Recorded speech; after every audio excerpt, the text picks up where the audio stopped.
আমরা গরিব মানুষ, শ্রমজীবী, মাঠে আলু তোলা, সরিষা কাটা এবং মাটি কাটা ইত্যাদির কাজ করি। রোজা রাখা বিরাট কঠিন। রোজা রাখলে কাজ করা যায়, কাজ নাই, ভাত নাই, কি করব তাহলে? ভাইরা আমার, এই প্রশ্ন আমাদের যখন আসে শ্রমজীবী ভাইদের কাছ থেকে, তখন আমরা প্রথমে তাদের প্রতি সমবেদনা জানানোর চেষ্টা করি যে আমরা এমন একটা সমাজে বাস করছি যে সমাজে আমাদের শ্রমজীবী ভাইদের জন্য আসলে ভালো কোনো ব্যবস্থা নেই। অনেকেই এমন আছেন যে দিন আনেন দিন খান, কাজ না করলে তার পেটে ভাত নাই। এই ভাইদেরকে আমরা বলবো, আপনার এমন হার্ড পরিশ্রম করতে হয় যে রোজা রেখে সেটা করা সম্ভব নয়। এই অজুহাতে আপনার রোজা না রাখার সুযোগ নাই। আপনি এখন বলবেন, হুজুর তাহলে কি মরে যাব? না, মরেও যাবেন না। আপনার জন্য বহু বিকল্প আছে। কি কি বিকল্প আছে? ধরুন একজন রিক্সা চালক, রিক্সা চালানো খুব হার্ড পরিশ্রমের কাজ। আজকাল অবশ্য বেশিরভাগ এলাকাতে মোটর লাগাই নিয়েছে, যারা প্যাডেল মারেন পায়ে দিয়ে, তাদের অনেক কষ্ট হয়।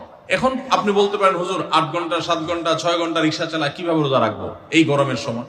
আমি বলবো, ভাই আপনার যে অনেকগুলো অপশন আছে তার ভিতরে একটা অপশন হলো, আপনি যদি ইচ্ছা করেন যে রমজান মাসে আমি রিক্সা চালাবো খুব অল্প সময়, যে জমার টাকা তুলে কোন রকম আমার ডাল ভাত কেনার কোন রকম ব্যবস্থা হবে, মানে কোন রকম বেঁচে থাকার ব্যবস্থাটা হবে। যেহেতু আমার রোজা রাখা লাগবে, এই জন্য আমি ডিউটি একটু কমায় করবো, 6 ঘন্টা জায়গা 3 ঘন্টা করব।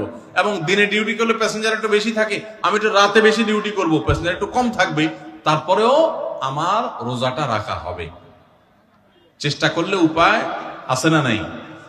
আপনি যদি আগে থেকে 4 মাস আগে থেকে প্ল্যান করেন, যেহেতু সামনে রমজান মাস আসতেছে, রমজান মাসে হার্ড পরিশ্রম আমি করতে পারি না, করতে গেলে রোজা রাখা হয় না, রোজা রাখা এদিকে ফরজ, আমার আল্লাহর কাছে যেতে হবে, সেজন্য আমি 4 মাস আগে থেকে যদি একটু একটু করে টাকা জমা করে রাখি রোজার মাসে, যাতে আমি বসে বসে খেতে পারি বা কম পরিশ্রম করে সংসার চালাতে পারি, তাহলে সেই সুযোগ আছে না নাই?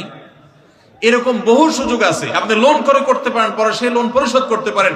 করোনার সময় দেখেন, আমরা অনেক কিছুকে মনে করি অসম্ভব, করোনার সময় সেগুলো যে সম্ভব সেগুলো আমরা হাতে কলমে দেখেছি।